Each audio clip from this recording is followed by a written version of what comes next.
Good morning. Today on Spotlight, inside the world of AI, artificial intelligence, and how at least one Michigan college is leading boldly into that brave new world.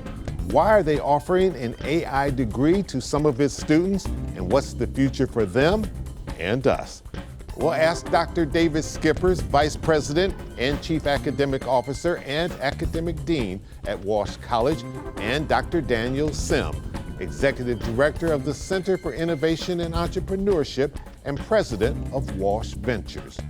And later on our Sunday morning program, Tony Michaels, Strategic Consultant, and Michael Larry, Board President, will join me to talk about this year's Woodward Dream Cruise. It's Sunday, August the 10th. I'm Chuck Stokes, and this is Spotlight.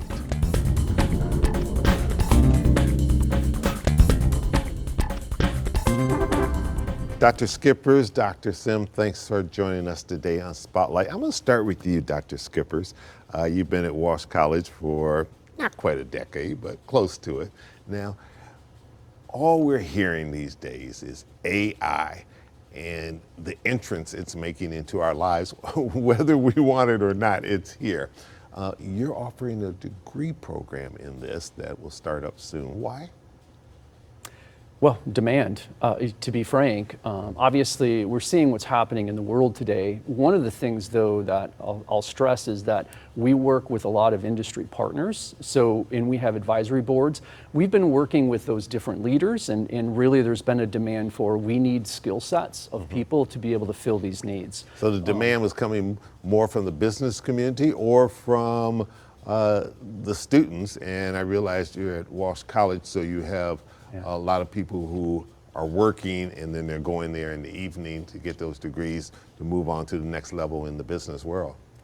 Yeah, it's actually a mix of both. There's students who are looking, but I'll say a lot of the push for us was working with the actual business leaders who are saying, hey, we need these skill sets. We've been in the technical space with various degrees for a while now, so we have a lot of relationships with the different industry leaders, and they're saying, hey, we need this. And then honestly, as we started to see the evolution of what's happening, I'll say it wasn't hard to see where the trend was going. The global talent pool is semi-limited right now in the artificial intelligence machine learning space. So we wanted to get in there, to be honest, and we're like, hey, this is a great opportunity. It's a great opportunity to position Michigan to help feed that. Excuse me for interrupting. Yep. You're convinced that AI is here to stay, and is this similar to the internet many, many years ago when we first started having all these debates about whether or not the internet was really needed and whether or not it's going to be around in our future? I smile because that's actually one of the comparisons I use when I work with students and I talk about where things are going. I think if you look back at what happened with the internet, there was the dot-com boom, everybody jumped in, some players fell out, but it fundamentally shifted. One, a bunch of jobs disappeared, right? A bunch of new jobs came out of that. And then as you looked at how it moved, it changed not only how we do business, but like look at how things are now, like in your home. You have different things like Amazon, Alexa, and all these different things, and that's all internet enabled, right? To answer your question very succinctly, yes, it's here to stay. I don't think it's going to go away. What will it be when it finally lands? Because we're at the beginning of this right now, and I think that it's just going to continue to grow. All right. Dr. Sim, you're on the innovation side and with the Walsh Ventures, and you've been on Spotlight before. What's your role in all this, and why are you embracing it?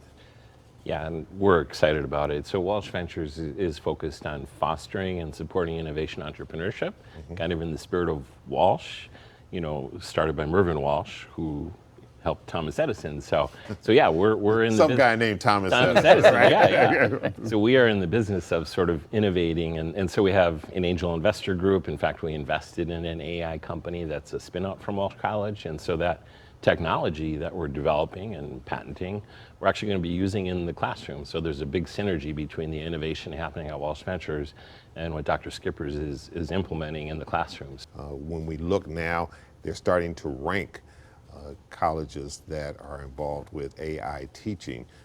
And Walsh has a very high ranking, I think, of the online programs. You're number 5 in the nation, is that correct? Yeah, yeah, that is correct. We did get a number 5 ranking. That's on our bachelor's program. We actually also have a PhD. And we should specify this is for those who are doing online learning versus those who may be at University of Michigan or Michigan State and coming into the classroom. Yeah, definitely. And I'll say, so this is actually our 3rd position into the AI/ML degree arena. So a couple years ago, we did a master's in it, so we moved there. Last fall, we also did a tech PhD with AI/ML in it, and now I'll say we're completing the trifecta, so as to speak, and we're offering it at the undergraduate or bachelor's levels. I'll be open, I think higher ed tends to move a bit slower. I think that's the perception. Sure. And I'll say, and I think that's fair, that perception.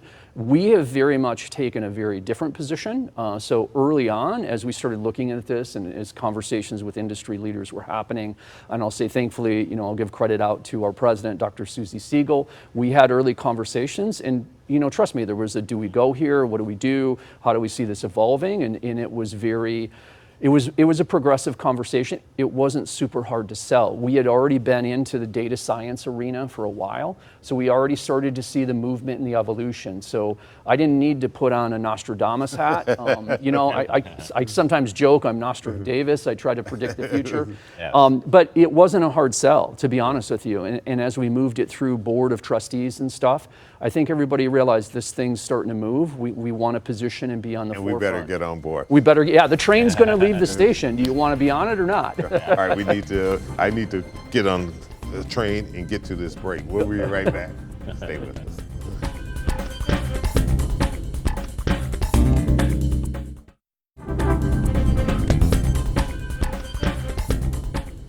And welcome back to Spotlight.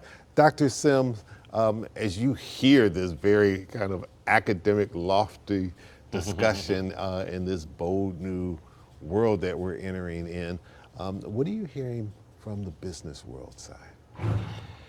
Well, the business world wants to make use of this technology to increase the efficiency of their processes, and then they also want to have a workforce that understands how to deploy it. And so I think we're trying to be at the cutting edge of teaching about how to use the technology for the benefit of the business world, but we're also implementing it maybe as fast as they are. And should we be, play devil's advocate for a second, should we, and say we as a society, be concerned that this move into AI in the business world is a way of cost cutting and maybe downsizing as well? And now we've got these intelligent computers and machines replacing people. I think rather than being afraid of it, and you can always fear when there's new technology coming, like when the internet came, it's more about leveraging the current workforce. So for example, we're deploying it in the classroom, as Dr. Skipper said. So we have digital twins of ourselves in the classroom. So Dr. Skipper's does, I do. And so that's an example of what can be happening in this industry as well. So my digital twin, which is in the learning management system that the students use, they'll be able to talk to me, my digital twin, at 2 in the morning and ask questions and get help. And that's not replacing me as a teacher, that's just leveraging me. And Dr. Skippers will share with you how he uses his digital twin to bounce ideas off. And well, please do. I also talk to my avatar, which may sound weird, but so I'll say this was kind of birthed from a vision of, and I'll say the interesting thing is the business leaders are starting to see it, and we're starting to see it in surveys now. In the whole concept is, yes, there's going to be some people who see it as, can I cut costs and can I try to drive efficiency? In the reason, I'll say from my perspective, the reason I have bought into this and the reason that I try to promote it is I don't see that as the long-term win in the future. That's really not the long-term win for us as a society, or for educators or for the business leaders. It's really for, in essence, what we're talking about with my twin. You can work with humans and AI at the same time and create a hybrid workforce. all right, that will actually be able to bring us into new arenas that we have technically probably not been able to go to before. It does things like it can assist, hey, I need some additional help on this concept. Can you re-explain it to me? So it can do simple things like I'll say, and I don't know if I should say simple, but it can do things like tutoring. It can do assistive. Can you give me more information on this? And so those avatars are trained on, I like to use the term a digital twin in the concept of it's trained on my knowledge base, like my writings, my research, what I know. I've kind of, in essence, codified that. And it's then accessible for those students 24/7, 365. So they get to talk to Dr. Skippers whenever they need it. Time's always our worst enemy. Real quick question, have to be a quick answer. Yeah. You told us all these great benefits and where we're going in the future. Yeah. Is there one thing that you would say we should be cautious of with AI? Yeah, and I'll make it real quick. Just like there's us who want to do really great things with it, there's also people who want to do really bad things with it. Mm-hmm. And so just as it will make us efficient, it will make the people who want to do bad things just as efficient. And we've got to strike that balance to make sure that the evil side doesn't overtake the other side. Yeah. And don't lose our critical thinking skills. Even question what you're getting from the AI. All right.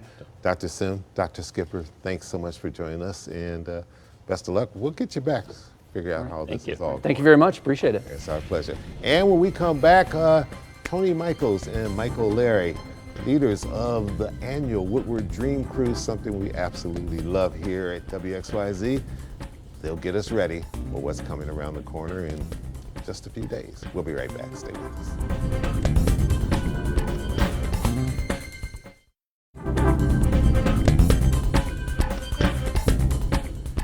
And welcome back to Spotlight. All right, if it's August, it's got to be those cars and trucks zooming up and down Woodward Avenue, 16 miles of fun.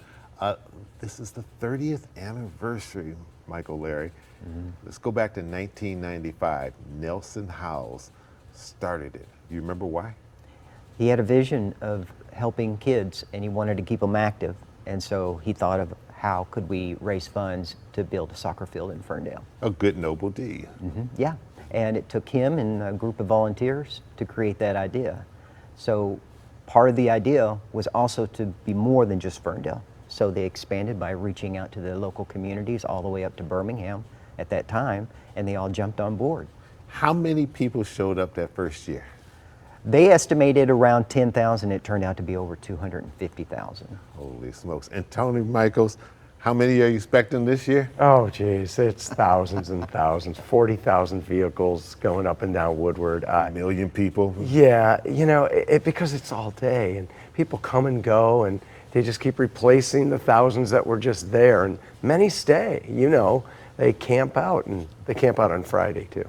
But it's phenomenal. What does this say? And talk about the importance of this to our region, our city, our image, that we broadcast to the world, especially with syndication. Yeah, it is incredible, and this great partnership that Woodward Dream Cruise has with WXYZ. You guys make sure that this is syndicated in 80% of America, including New York, Chicago, Los Angeles. That's huge to put this region on a stage like that. It really is. And when you think about, Chuck and Michael, all of the great events in our region, they are world class, every one of them. Absolutely. This is the largest world class car cruise known to mankind. And it's right here. And people need to be very proud of that. It's a big deal. Yeah, and it's a family fun event in August. Most kids are out of school, haven't started back yet. It's free, and I want to emphasize the word free, and how many things can you do these days that's free? And it's really about the memories, isn't it? Mm-hmm. I think so. I distinctly remember when I first went to the Dream Cruise, because I didn't understand what it was. I just thought, this is the strangest thing. But when you sit next to someone who's a grandparent and they're sharing a story with their kids and their grandchildren. About what they drove back in the day, as we like to say. they almost have a tear in their eye because it brings back their memories, and now they get to share it with their family. Yeah, I can't wait to take my 3-year-old grandson, who has not been to the cruise yet, so this will be his first year, but he's now at a young age, he's into trucks and cars and little, you know, the little miniature ones. But for him to be able to see that with me, with his parents, what have you, it starts those conversations, as you say. Absolutely. Yeah, no question. In fact, last year we did take a 4-year-old grandson from Chicago. They had come in. The look on that kid's face was eyeballs big. It was incredible. It was like something they have never seen before, and that's a really big deal. And think about the car clubs, and all of the people are so proud of these cars, and the hoods are up, and the cars are shined. That is pride, and it really says something about our entire region. Tony, you get to wear multiple hats as this community. Woodward Dream Cruise, you're so close to, very involved with. Also the parade company, the big Thanksgiving Day parade. But talk about what this means in terms of like people at the Convention Bureau trying to sell and market this region, how this fits in with this overall image of a city that I think everybody says is on the rebound, has our challenges, all cities do, but certainly a great story to tell. Oh, it's a great story, and I've had conversations with Visit Detroit and Claude Molinari and his team, and look, they know that great cities, great regions are built on great things happening, not just, you know, the business side, but also the event side, because you've got to really put your best foot forward. This region, our state puts its best foot forward on a weekly basis. This event fits like a glove into that explanation because it is so big, so warm. It is one of those institutions that has been built since that early day with 200,000 people, the soccer field. It's one of those events that isn't going to go away. I mean, people absolutely love this. Yeah. And that means a lot. And we got to keep it going. Absolutely. All right, we're going to take a break. When we come back, Michael, I want to pick up on, you brought a bag of some nostalgia stuff. I want to talk about that as we celebrate this 30th anniversary. And maybe we'll talk about my shirt. It goes back to 2001. We'll be right back. Stay with us.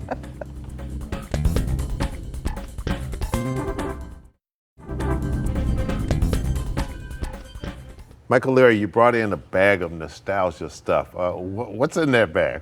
Well, actually, and the significance of it. Ever since it started, we've always created what we call the collectible items. And with that is traditionally been a t-shirt, coffee mug, a lapel pin, and a dash plaque. And from there, we've evolved to many different things, many different So times. merchandising is a big part of this. One, for the nostalgia factor of it, the artwork, all that, but also to raise money, let's be honest, right? Oh yeah, absolutely, and it's also an opportunity for nonprofits to get involved to help sell that merchandise where they can benefit from it to help raise funds for their organization. Yeah, you were telling me off camera something I didn't know. I've got this Dream Cruise shirt from 2001, and you said at that time, who was it? Only one community was selling merchandise? Yeah, for that particular Hawaiian shirt. Is that right? Yeah. Wow, yeah. so I better hold on to this. It might be worth something one day.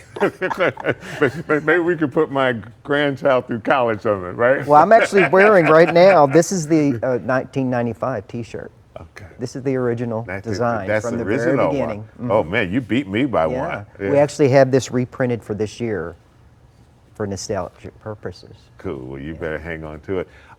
Tony, pulling this off is no easy feat. We know it's coming every year, but it's still a Herculean task to do it.